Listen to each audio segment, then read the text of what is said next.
Organic Minamisayaka Oolong from Kyushu, from Miyazaki Prefecture. Look at the beautiful leaf. You can see the curly shape of the leaf. It's still slightly fresh and green, but it has had a little bit of oxidation, so you also see that it's slightly bluish in color, a little bit with brown edges. The Minamisayaka cultivar is a cultivar that lends itself very well to slight oxidation and withering, and through that process of oxidation and withering it receives a very floral aroma. I'm going to add a bit of tea leaf to the kyusu. The kyusu has been warmed up, and what I always like to do is to add the leaf into the warm kyusu. Close the lid just very briefly so that the leaf can also warm up in the kyusu, and so it releases better its aroma. And you already get that very floral, very sweet, very nice scent from the tea leaf. These aromatic teas, these teas that have been slightly withered and produce a nice aroma, I like to brew at right off the boil hot water.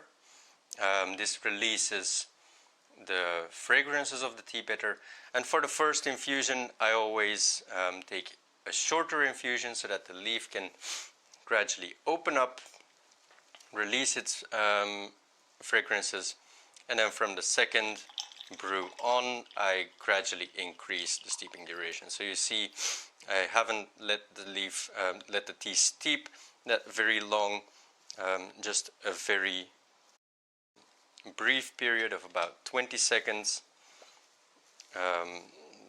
If you look at the tea leaf here, you see it has already opened up quite nicely. It's a very intense aroma already. You see that the tea leaf is very green, but around the edges it has this slightly brown color, and also the liquor, it's very clear, but you get this slightly yellowish, brownish color. So using a hotter brewing temperature releases the aroma of the tea better. These fragrant teas, I focus on the aroma more than on the flavor, because the aroma is what makes them especially interesting.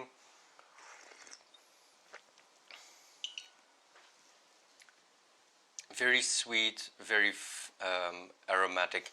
In the aftertaste, the aroma of the tea comes back, it lingers in the back of the mouth, it comes out through the nose, and it's almost as if a flower opens up in your mouth. A very great tea. Now for the second brew, I again use right off the boil hot water. This time I might steep it. You could choose, do it again for 20 seconds and enjoy the aroma, or you could let it steep a bit longer so that the flavor and the aroma gets a bit more intense. This tea lends itself well to several infusions. I would suggest to continue using right off the boil hot water.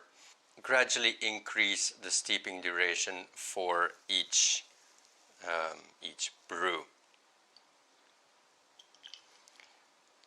You could easily get 5 infusions out of this tea.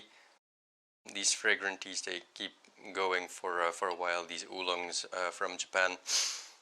What I enjoy a lot about the oolongs that are created in Japan is that they're very close to a green tea, but due to the light withering, the light withering is indicated by the fact that the leaf is still very green, but it has only around the edges some brownish color. This adds to the freshness of a green tea the delicious floral aroma that is indicative of an oolong.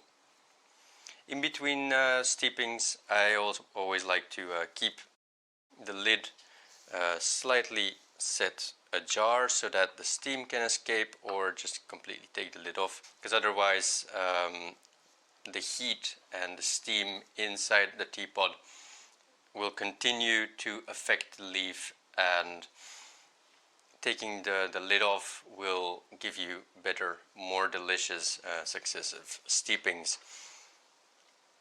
And although I'm only using a little bit of tea leaf, I can really get a great many cups out of it, because I can continue on steeping it. That's one of the traits of these delicious teas, and I suggest you do the same. Also, keep on steeping them for several brewings, because that will give you most of the joy and the pleasure that these teas have to offer. So go on steeping and enjoy your tea.